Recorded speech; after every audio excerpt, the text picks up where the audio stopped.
మళ్ళీ ప్రచార ఆర్భాటంతో ఇవాళ మహానాడు అంట, మహాగోడుగా ఉంది అది. ఇవాళ మహానాడు కూడా జరుపుకోలేనటువంటి పరిస్థితి తెలుగుదేశం పార్టీ దిగజారిపోయింది. ఎక్కడ జనం రావట్లేదు, అందుకే డిజిటల్ మహానాడు అంట. చూస్తే ప్రచార ఆర్భాటం తప్ప ప్రజలెవరు కదా సార్. మహానాడులో ఖాళీ కుర్చీలు పొదుపు కోసం కాదా? పొదుపా పెదపా? పొదుపు కాదు, ఇంకొకటి కాదు. జనాలు రాక పడుతున్నటువంటి అవస్థలు తప్ప ఇంకొకటి కాదు. ఆ మహానాడులో వెళ్ళి చూస్తే వాళ్ళ గోడు చూడాలి. అది మహా గోడుగా, మహా ఏడుపుగా ఉంది.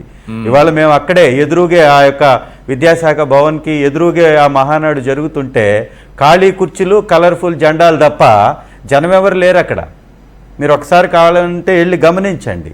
ఈ రాష్ట్రంలో ఉన్నటువంటి ప్రతి ఒక్క వ్యవస్థని ధ్వంసం చేస్తూ అమరావతి పేరుతో ప్రచారం చేయించుకుంటూ, ఏపీ అంటే అమరావతి, పోలవరం అన్నారు. ఈ రోజుకి అమరావతిలో ఒక్క బిల్డింగ్ కంప్లీట్ కావలేదు, ఒక్క నివాసం ఏర్పడలేదు, ఒక్క కొత్త ఫ్యాక్టరీ రాలేదు, ఒక కొత్త ఉద్యోగం ఇవ్వలేదు, ఒక కొత్త పట్టా ఇవ్వలేదు, ఒక కొత్త పెన్షన్ ఇవ్వలే. అంటే అమరావతి గతి అది. ఇవాళ ఏదో 5 స్టార్ హోటల్ తీసుకొచ్చి 4 స్టార్ హోటల్లో 3 స్టార్ హోటల్లో కడతానంటాడు. అక్కడ ఎవడున్నాడు? అక్కడ ఎవడన్నా వస్తున్నాడా? ఒక అమరావతి అనేటటువంటి పేరు పెట్టి ఇది రాజధాని అని చెప్పి 15 సంవత్సరాలు దాటినా ఒక్క కొత్త వ్యవస్థ రాలేదు అంటే అక్కడ ప్రజలే లేరు అనేది వాస్తవం కదా. అలాంటి చోట ప్రచారం పోలవరం మీద చేసినటువంటి రాద్ధాంతం అంతా ఇంత కాదు. ఈ రోజుకి చేసిందేమీ లేదు, ప్రచారం తప్ప. నిమ్మల రామానాయుడు గారు డ్రామాలు ఆడుతూ సైకిల్ మీద అటు ఇటు తిరిగి తన యొక్క పరపతి పెంచుకోవటానికో లేకపోతే తనకున్నటువంటి ప్రచార యావతోనో తెలియదు కానీ ఈ ప్రాజెక్టులను పక్కదారి బట్టి చేసి ఆ విధంగా పోర్టుల నిర్మాణం వైఎస్ఆర్ కాంగ్రెస్ పార్టీ హయాంలో పోర్టులు, హార్బర్లు, ఫిషింగ్ హార్బర్లు ఒక పండగ వాతావరణం ఉండింది. ఇవాళ వాటన్నిటినీ నిర్వీర్యం చేసినటువంటి పరిస్థితి.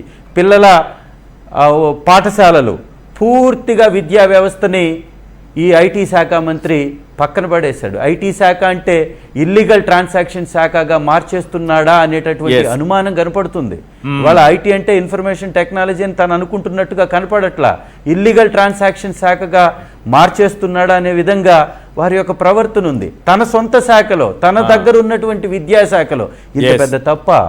పేపర్లు లీకేజీలు అవుతాయి, ఫెయిల్ అయినటువంటి విద్యార్థులకి ర్యాంకులు వచ్చిన విద్యార్థులు ఫెయిల్ అవుతారు.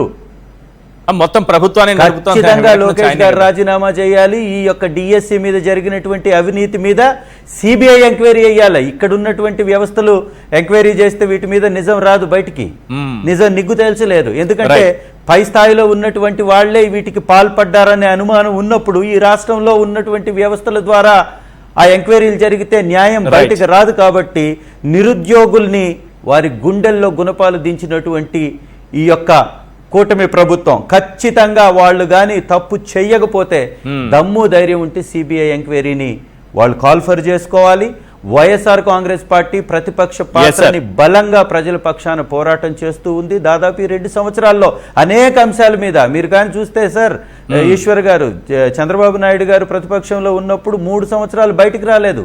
కరోనాలో ప్రజలందరూ చనిపోతున్నా కూడా బయటకు వచ్చిన దాఖలాలు లేవు. ఎక్కడ ఏ ఎమ్మెల్యే కానీ ఏ యొక్క తెలుగుదేశం పార్టీకి సంబంధించినటువంటి నాయకుడు కానీ బయటికి రాలా. 3 సంవత్సరాల తర్వాత ఎలక్షన్ కోసం వచ్చారు తప్ప, వాళ్ళు ప్రచారం కోసం వచ్చారు తప్ప ప్రజల కోసం ఎప్పుడు వచ్చి ప్రజల పక్షాన పోరాటం చేయలే ప్రతిపక్షంలో. ఇవాళ మేము మొదట రోజు నుంచే ఓడిపోయినా కూడా ప్రజల మధ్యలోనే ఉంటున్నాం, ప్రజల కోసం పనిచేస్తున్నాం. మిగిలింది ఎస్ఐఆర్. చంద్రబాబు గురించి అలాగే స్థానిక సంస్థల ఎన్నికల గురించి కాబట్టి ఎస్ఐఆర్ మీద మాట్లాడదాం సార్. మళ్ళీ ఇస్తాను, అవకాశం ఇస్తాను. తప్పనిసరిగా ఆ 2 అంశాలు కూడా మాట్లాడదాం. లోకల్ ఎలక్షన్స్ కూడా ఎలా ఎదుర్కోబోతున్నారు అనేది.